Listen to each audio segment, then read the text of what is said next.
thank you to both choirs this morning for making our service so beautiful, and to Ricky and to Joel. I want to start with a story about what we choose to do together.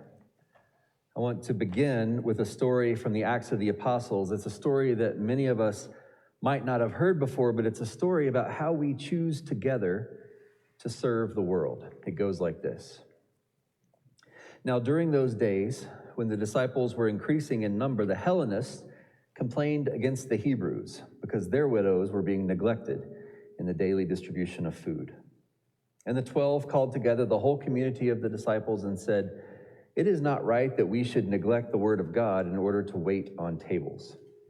Therefore, friends, select from among yourselves 7 men of good standing, full of the Spirit and wisdom, whom we may appoint to this task, while we, for our part, will devote ourselves to prayer and to serving the word." There are, I think, a few interesting things about this story from Acts. The first interesting thing is just to notice that the community of Christians was divided.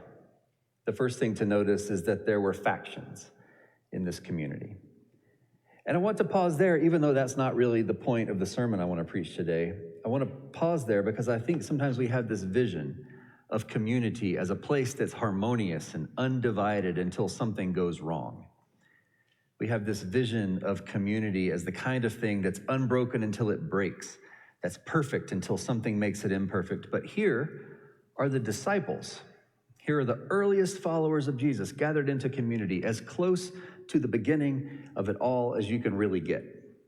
And we see already then that being in community means coming into conflict.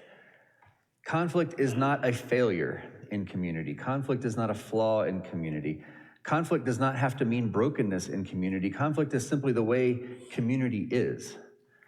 When people get together, they find themselves in conflict with each other, and that does not mean that the whole thing is broken.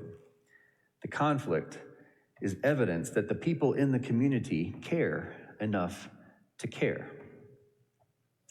But that's not really the point of the sermon I want to preach today. And that's not really the part of the passage that I think is the most interesting. What's most interesting about this passage to me is that it's a glimpse into a community that is realizing 2 things at once.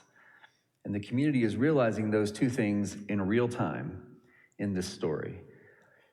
The first realization is that this community is understanding that it is called to serve the world. The first realization is that this community is becoming aware of the needs of the world around them. And the second realization this group of people is having is that no community can do everything.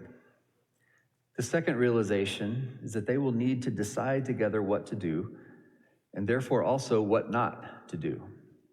That is, at the end of the day, what this passage is about. Everybody agrees that they need to serve the world, but they disagree about what that should mean and how that should look. I want to read you another story about what we choose to do together. This story might be more familiar to many of us, and we heard it in worship not that long ago. And as I read this one, listen for that same tension, listen for that same conflict, listen for the agreement on the need to serve and the disagreement about what serving might look like. Now, as they went on their way, the story goes, he entered a certain village where a woman named Martha welcomed him into her home. She had a sister named Mary who sat at the Lord's feet and listened to what he was saying. But Martha was distracted by her many tasks. So she came to him and asked, "Lord, do you not care that my sister has left me to do all the work by myself? Tell her then to help me."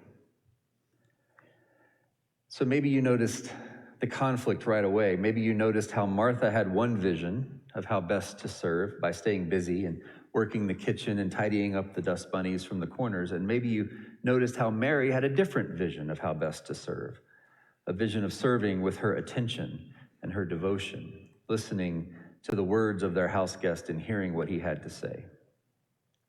Maybe you noticed that conflict, and maybe you also noticed the agreement, the essential thing that both Mary and Martha understood, which was that something special was happening and that someone remarkable was in their home, and that an extraordinary moment like that one required extraordinary action.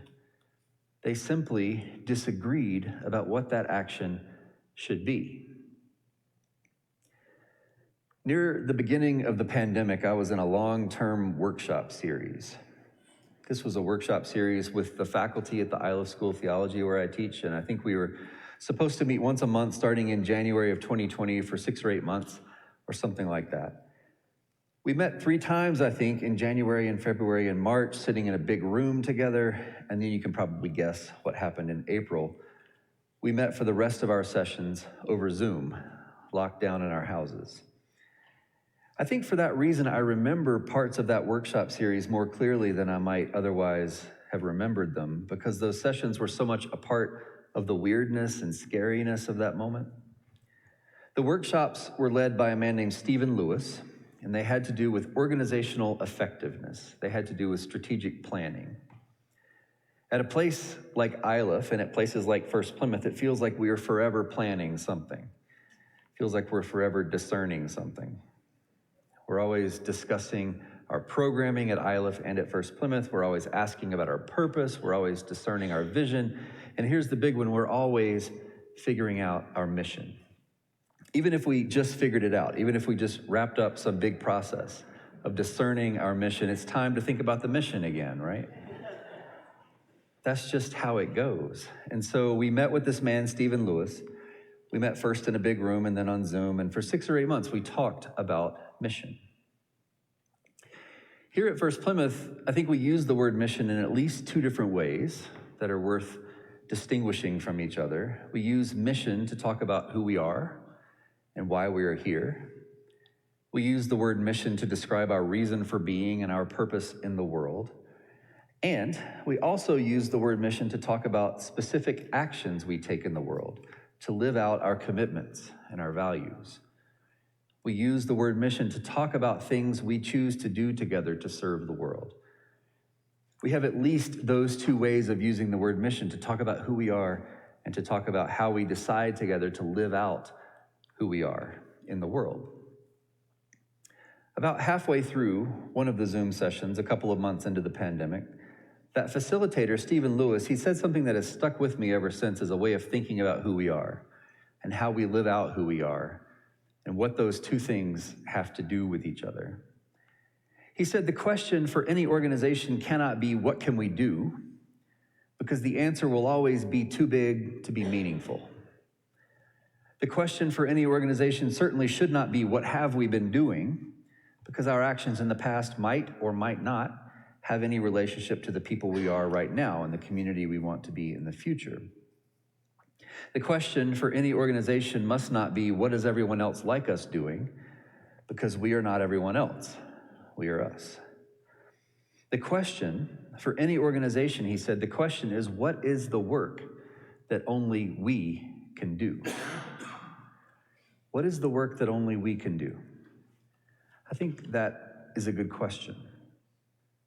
I think it's a good question because it points to the needs of the world, the places where the pain and the suffering and the hunger and the fear of the world come through most clearly. That question, what is the work that only we can do, points to the deep needs of a broken world.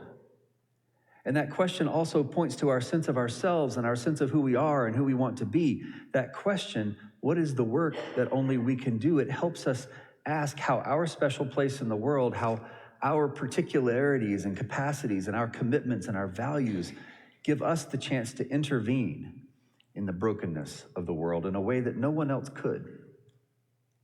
What is the work that only we can do points us to that place, as the great theologian Frederick Buechner once put it, that place where your deep gladness and the world's deep hunger meet. When I think about the mission of this church, and when I think about the missions, plural, missions of this church, I think already for a long time we have been living intuitively by that question of finding the work that only we can do. For a long time already, we've had a knack, it seems to me, we've had a tendency to find the places where our work and our voice could be most effective. We've had a propensity for finding the work that only we could do. We became an open and affirming church in a time before many churches were doing that, welcoming people with diverse expressions of gender and sexuality.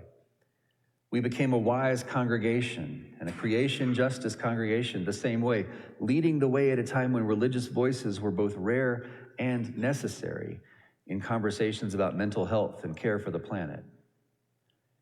I can remember gathering in the chapel after worship a decade ago, after a gunman killed over 24 people at Sandy Hook Elementary School, and hearing you all ask, why isn't anyone doing anything?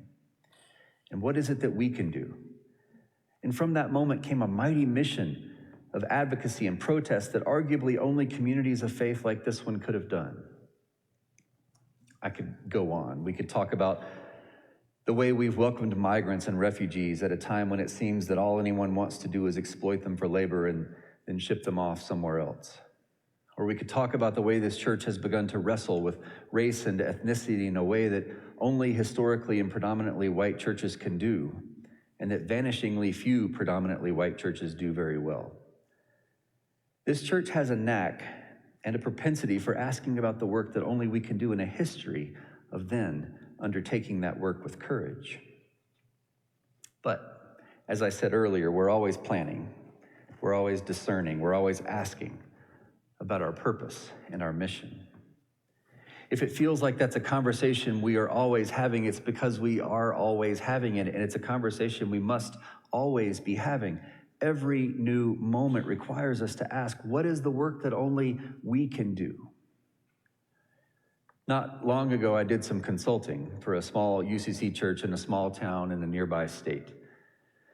This church is facing the same kinds of challenges that so many churches are facing everywhere. Their membership is falling, their membership is aging. They're having to let go of so many things that they once thought of as their unique contributions to the world because there aren't enough people with enough energy to keep them going. Who are we, they found themselves asking. Who are we if we are not the church that has the big vacation Bible school? Who are we if we are not the church with the big pumpkin patch every fall or the scouting troops using the building every night of the week? It's easy for a congregation like that one, it's easy to think of their mission only in terms of loss, to remember only what used to be and no longer is. But I encourage them to think about their mission using that question, what is the work that only we can do? And they began to ask what work only a congregation like theirs could do. What they came up with was inspiring. As the only open and affirming congregation in their whole town, they could forge a special mission to the town's LGBTQIA+ communities. They'd never really made much of a fuss about it before. They figured it was best to stay quiet about their open and affirming stance because it might alienate some people in the town. But now they saw that if there were a dozen non-affirming churches in town and only one affirming one, then there was some important work that only they could do.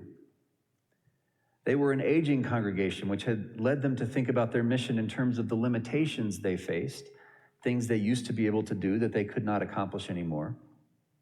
But there are benefits and privileges to age, things like extra time and lots of wisdom, life experience, sometimes some financial freedom, and they began to think about how being an older congregation gave them special work that only they could do. Things like mentoring at the high school and ministries of care and organizing support groups for people grieving losses or facing hard diagnoses.